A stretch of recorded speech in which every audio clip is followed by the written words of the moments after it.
In Palestine, Israeli occupation forces carried out a total of 8 massacres in the last 24 hours, killing at least 92 people and wounding 123 in the Gaza Strip.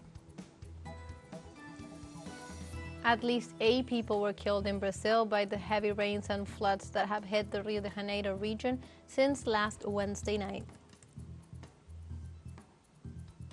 And French farmers stormed an agricultural show calling for President Emmanuel Macron's resignation as the president toured the fairgrounds.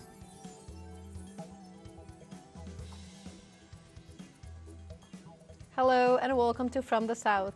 My name is Belén de los Santos, and from the TeleSUR studios in Havana, Cuba, we begin with the news.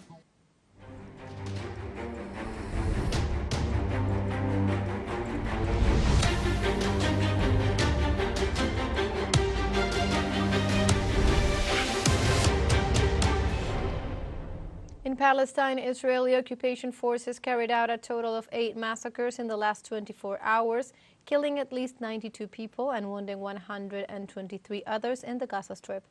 On the 141st day of the total siege, 8 citizens were killed and others were wounded after bombing several houses in the Al-Nusayrat, Al-Bureish and Deir al-Balah in the center of the Palestinian enclave. On the other hand, on the east of Rafah city, occupation planes bombed 2 houses, killing 5 citizens and injuring others. In this context, Doctors Without Borders organization reported that the population in the northern Gaza Strip is suffering from severe starvation and a catastrophic health condition.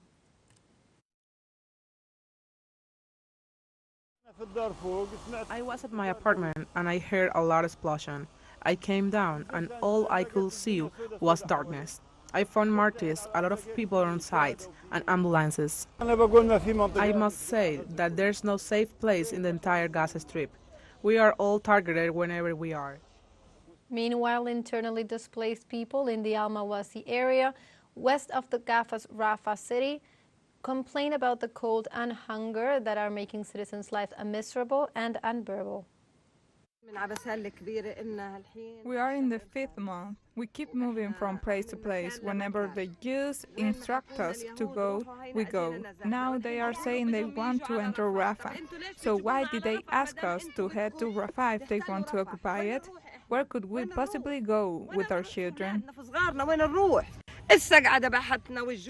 Cold and hunger are killing us. Life is miserable here. It is just unbearable. Young people are suffering from trauma, some of whom divorced their wives.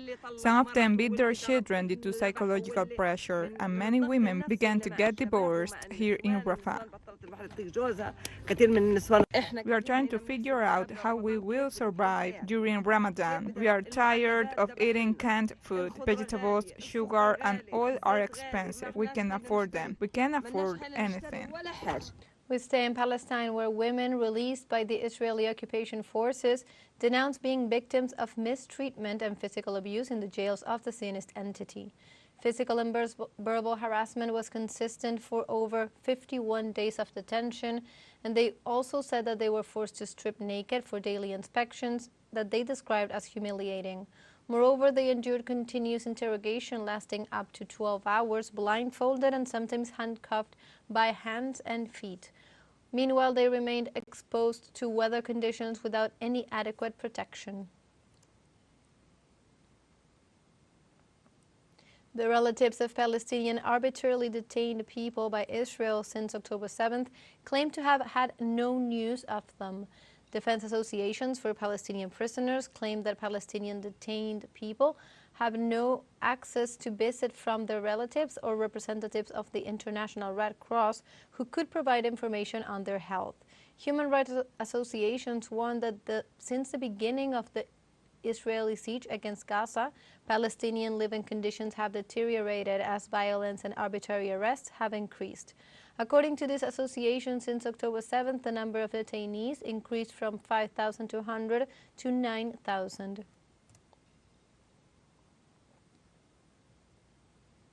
The Lebanese government has denounced the construction of illegal settlements by Israel in the occupied West Bank. The Lebanese foreign minister condemned such actions by the Tel Aviv regime, calling on the international community to put pressure on Israel to demand an immediate ceasefire. He added that only a fair solution would bring peace to the Middle East so as to put an end to the conflict spanning over 76 years and to consolidate stability of the region. The Palestinian Authority joined this call and expressed its rejection of the construction of over 3,330 homes in 3 colonies of the occupied Jerusalem. And senior Hamas official Osama Hamdan criticized Israeli Prime Minister Benjamin Netanyahu's plan for post-war Gaza during a press conference in the Lebanese capital. Netanyahu's proposed plan called for the territory to be governed by local Palestinian officials with no ties to Hamas or its foreign backers. When it comes to the day after in the Gaza Strip, Netanyahu is presenting ideas which he knows fully well will never succeed. He declared from the first day that he wanted to form a civilian administration in the Gaza Strip affiliated with the Zionist entity, but he failed to do so. He attempted to reach out to some families and tribes to form partial administrations but was unsuccessful. Today, he presented a plan including many of his repeated ideas. However, this plan will never become reality or have any practical impact because Gaza's reality and the fate of Palestinians can only be determined by the Palestinians themselves. Meanwhile, on Saturday at a ceremony in Rio de Janeiro, Brazilian President Luiz Inácio Lula da Silva said Israel is committing genocide against the Palestinians. What the Israeli government is doing against the Palestinian people is not war. It's genocide because it's killing women and children. And in Bogotá, Colombia, citizens and organizations staged a cultural event in support of Palestine.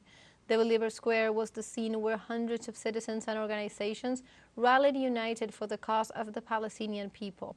With different slogans and chants, the activists demanded an immediate stop to the violence against the Arab people. The cultural event Together for Palestine sought to show solidarity with the hardships that are faced by Palestinians and to reject the genocide being inflicted by Israel. Let's now take a short break, but remember, you can join us on TikTok at TeleSUR English, where you will find news in different formats, news updates, and more. Other stories coming up. Stay with us.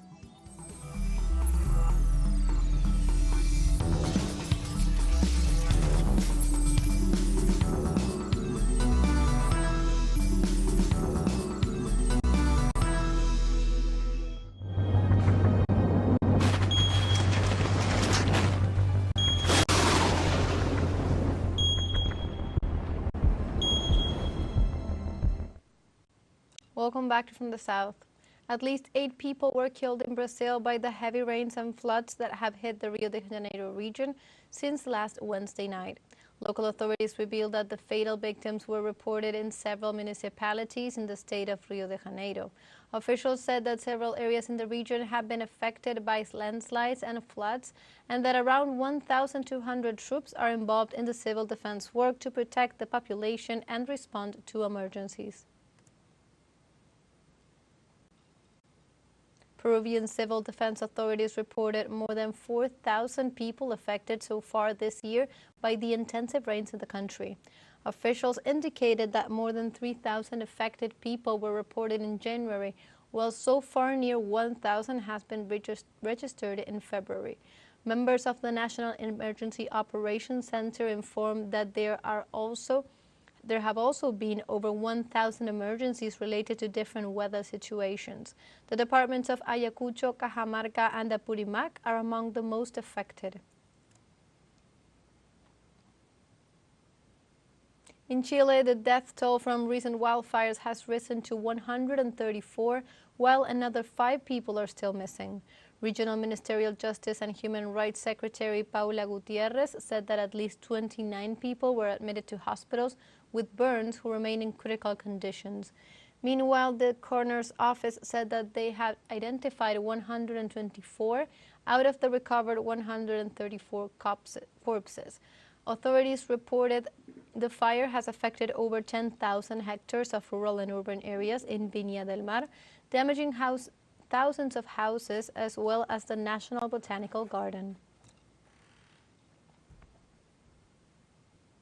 In other news, in Argentina, the announcement by Chubut province governor of cutting oil and gas supplies to the rest of the country has won the support of all governors of the Patagonia provinces and beyond. The announced measure, although deemed logistically unfeasible by experts, would be in retaliation to the administration for cutting over a third of the province's monthly federal tax revenue in February in violation of the Constitution. Such funds are critical for public services like transportation, already affected by nationwide subsidy cuts implemented in January, and other services like education, health, and security. 2 days before that announcement, President Milei had expressed his annoyance with a group of governors after deputies representing their provinces in Congress failed to back his flagship omnibus bill.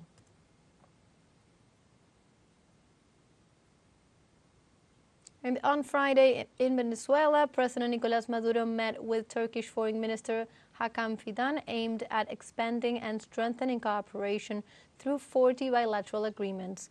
The meeting took place at the Miraflores Palace in the city of Caracas, where issues of mutual interest and benefit were discussed. Venezuela and Turkey have entertained diplomatic relations in 1957, reaching a high point in 2009 with the setup of the Joint Cooperation Commission. Last January, there was another meeting between the Venezuelan president and the Turkish Energy and Natural Resources Minister Alparslan Bayraktar. In Cuba, as part of the activities carried out at the Havana Book Fair, a tribute to the Brazilian landless rural workers movement, the MST, took place at the San Carlos de la Cabaña fortress. The tribute comes in the context of the year-long celebrations for the 40th anniversary of the Brazilian MST, the largest social movement in Latin America with strong ties with the Cuban people. At the event, the Dictionary of Countryside Education was also presented, co-published by Caminos, Cuban publishing house Batalla de Ideas from Argentina, and with the collaboration of Expresión Popular publishing house from Brazil. In this 32nd edition of the International Book Fair in Havana, Guest of Honor Brazil exhibited approximately 6,000 books in Spanish with topics on literature, social sciences, and politics, many of which will be later donated to academic institutions in Cuba.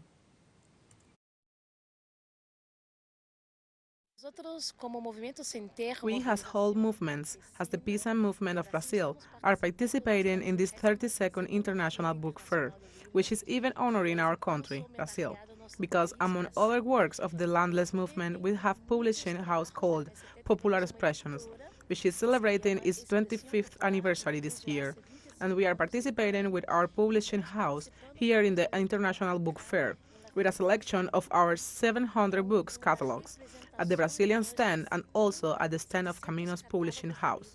As publishers of Popular Expressions, we have this fair as a strategy to strengthen our alliances with other Cuban publishing houses. And also in Cuba, this Saturday morning, Amelia Martinez, better known as Juana Bacallao, popular artist and Cuban musical reference, died at the age of 98. Juana Bacallao was born in the city of Havana on May 26, 1925, in the heart of a humble family. In spite of not having made formal studies of music, she stood out in the industry for her gifts of singing and dancing. Her talent and charisma led her to perform in great stages in countries as Venezuela, Mexico, the United States, France, and the Dominican Republic. Her physical departure represents a sensitive loss for the music stage in Cuba. We now have a final show break coming up, but before, we invite you to join our WhatsApp community for our English-speaking audience. You can scan the QR code on screen to join directly and also share the link to reach more people. Constant news coverage of Latin America and the Caribbean, as well as the rest of the world. Stay connected and informed with TeleSUR. Final short break. Don't go away.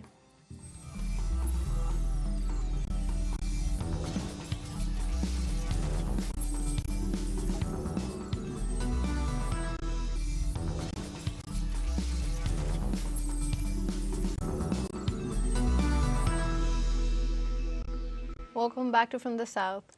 On Saturday, scores of French farmers stormed an agricultural show calling for President Emmanuel Macron's resignation as the president toured the fairgrounds.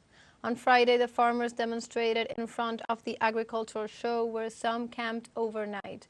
Others protested, took part in the procession of tractors that parked for several hours in central Paris. Across Europe, farmers have been protesting for months, arguing that red tape, new European Union regulations to tackle climate change, and unfair competition from Ukraine are making farming unprofitable. Farmers in France had scaled back protests, which included blocking highways and dumping manure in front of public buildings after Prime Minister Attal promised new measures. However, protests resumed this week ahead of the agricultural show to pressure the government to deliver on those promises and provide more help.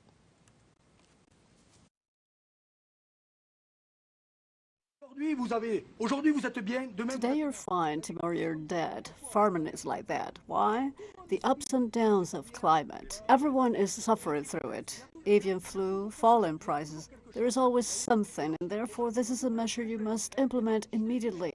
In front of the cameras, say you are going to give oxygen to the farmers, and you'll see. If you do that, I guarantee you will calm everyone down. On Saturday, Pakistan's Hamiyat Ulema Islam political workers were met with tear gas by police in Karachi as they demonstrated against alleged rigging in the parliamentary elections. This was one of several protests organized by various parties across the city. Candidates backed by former Pakistan Prime Minister Imran Khan has witnessed increase in political stability since the balloting. Prime Minister Imran Khan, who was barred from running, won most seats, but were short of a simple majority needed to form a government. The country's election oversight body denies charges by Khan's party that the vote was stolen. Khan's rivals, including the former Premier Shehbaz Sharif, are trying to form a coalition government. Sharif replaced Khan after his ouster in a no-confidence vote in parliament in 2022. Khan has since been convicted of offenses deemed by his supporters as politically motivated to keep him out of office.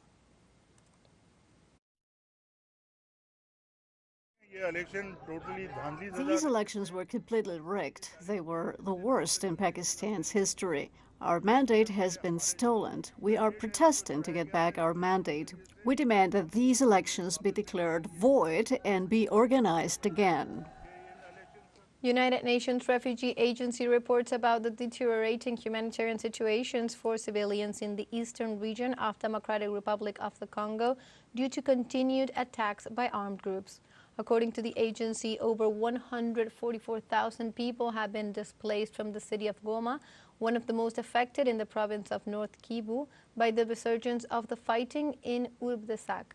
UN monitoring teams said they had received reports of killings, abductions, and house fires in Beni and Irumu territories in the Ituri province. The agency has urged local authorities to expand 2 sites for displaced people in the periphery of Goma to accommodate 900,000 refugees in the year 2024. Moreover, the United Nations Children's Fund and World Food Programme have called for immediate measures to protect the children of the nation.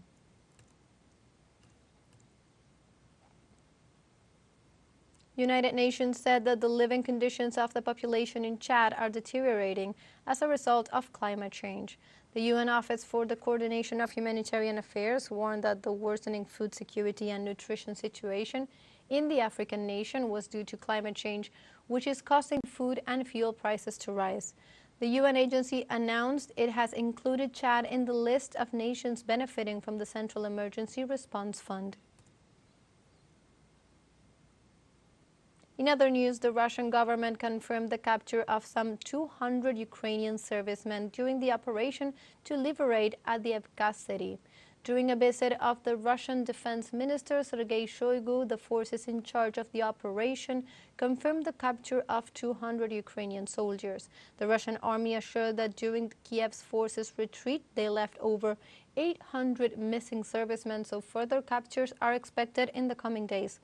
The military chief described how the Ukrainian troops were pushed back over 10 kilometers after being expelled from Avdiivka city.